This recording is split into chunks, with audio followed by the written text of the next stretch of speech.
ሰላም ሰላም እንደምን አላችሁ? በያላችሁበት ከአጥናፍ እስከ አጥናፍ ሰላማችሁ ብዝት ይበልልኝ። የእውነት ሚዲያ ተከታታዮች እንግዲህ በቅርቡ ስላጠናት ስለ ኬኒና አዱኛ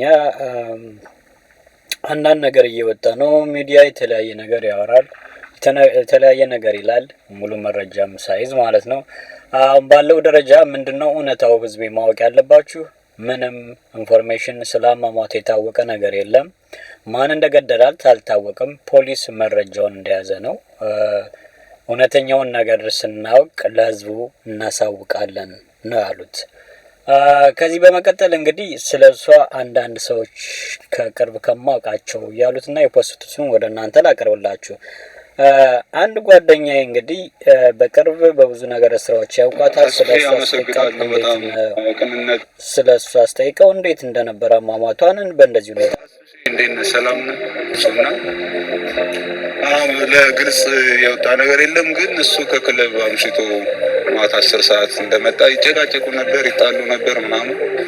የሚወራው ነገር እንደዛ ነው። ሰላም የለም ቤታቸው ውስጥ ምናምን። እሱ በውጭ ያለው ነገር ያስደስታትም የልጁና 10 ሰዓት መጣ።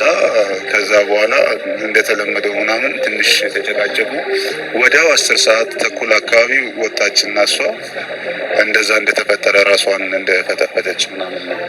ገደላት እሱ ነው እንደዚህ የሚባልም ነገር አለ። ግን በጣም ተስፋ ያለው ልጅ ነው፣ እየወጣ ያለ ልጅ ነው። እንደዚህ አይነት መዓት በራሱ ላይ አያመጣም።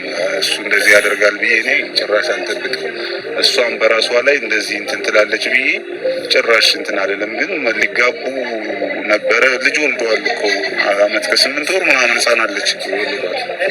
እና እሱ የህፃን ትታ እሷን ትሞታለች የሚል እንትን የለኝም። ግን ፍቺ እንደሚፈልግ አብሮ መኖር እንደማይፈልግ ምናምን እሱ አውቃለሁ። እንዴ ያው ነበረ። እሱ እኮ ነው ወደ ሆስፒታል የወሰዳት አፋፍሶ በመኪና ምናምን። ራሱ እኮ ነው ለማናጀሩም ደውሎ እንደዚህ ተፈጠረ ብሎ ነግሮት ራሱ ነው የእሷን አስከሬን አንስቶ ወደ ሆስፒታል የወሰዳትና ነበረ በስነ ስርዓት እሱ ነበረ። ግን በቃ ወሬ ይወራል። አሁን በፖሊስ ቁጥጥር ውስጥ ነው ያለው። ግን ቃል እንዲሰጥ ምናምን ነው እንጂ ምንም ይሆናል ብዬ አልጠብቅም። ታስታውሳለህ አብርሃም ሻላይ እንደዚህ ነው ሻላይ የሚለው ዘፋኝ የእሱም እንዲህ ተፈጥፍጣ እሱ ባለበት ቦታ ነው የሞተችው። ያው ወራት ታስሮ ወጣ እሱና ይህም እንዲህ ይሆናል የሚል ግምት እኔ አይኖረኝም። እሷ ነች የምታሳዝነው። ገና የ26 ዓመት ልጅ ነች። በእናትህ መስራት የምትችል ብዙ።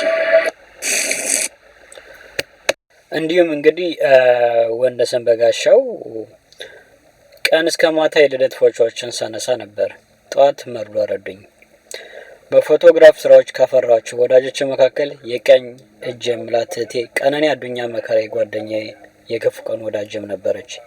ትላንት መጋቢት 1 ከ10 ሰዓት ጀምሮ የዚህ ልደት ፎቶ ሳነሳ ነበር። ማታ 1 ሰዓት በሰላም ተገኘ። ዛሬ ጠዋት መጋቢት 2 ጠዋት ማረፏን አረዱኝ። እንግዲህ በቀነኒ አዱኛ ትናንትና የቀብር ስነ ስርዓቷ ተፈጽሟል። እንዲሁም ባለቤቷ አንዱ አለም ተገኝቶ ነበር። ያው በፖሊስ ታጅቦ ወደ ቀብር ስነ ስርዓቷ ሄዶ ከዛም ከቀብር ስነ ስርዓት በኋላ ወደ ፖሊስ ጣቢያ ነው ሄዶ እና ፖሊስ እንግዲህ አንዱ አለም ይዞ እየመረመረ መሆኑን አስታውቋል። የምርመራ ውጤቱንም ከኔ ብቻ ጠብቁ ብሏል። ስማችሁ እንዲጠቀስ ያልፈልጉ የቤተሰብ አካላትም ቀነኒን እንወዳታለን የምትሉ ወዳጆች የምታውቁትን መረጃ ትንሽም ይሁን ትልቅ መረጃ ይናቅም እና ለፖሊስ ስጡ ሲሉ ጥሪያቸውን አቅርበዋል። እና ወዳጆች ላችሁ የምፈልገው ማንኛውም ሚዲያ የተጣራ እውነታ የሆነ መረጃ ሊያቀርብላችሁ ስለማይችል መልሱን ከፖሊስ እስከምናሳውቃችሁ ድረስ ሌላ ኢንፎርሜሽን አንቀባበል። ለሞተችም ነፍሷን ይማርልን፣ ለቤተሰብ መጽናናት ይስጥልን እንላለን። እግዚአብሔር እውነታውን ያጋልጥልን ነው የምንለው። መልካም ቆዩልኝ እውነታ ቤተሰቦች በሙሉ።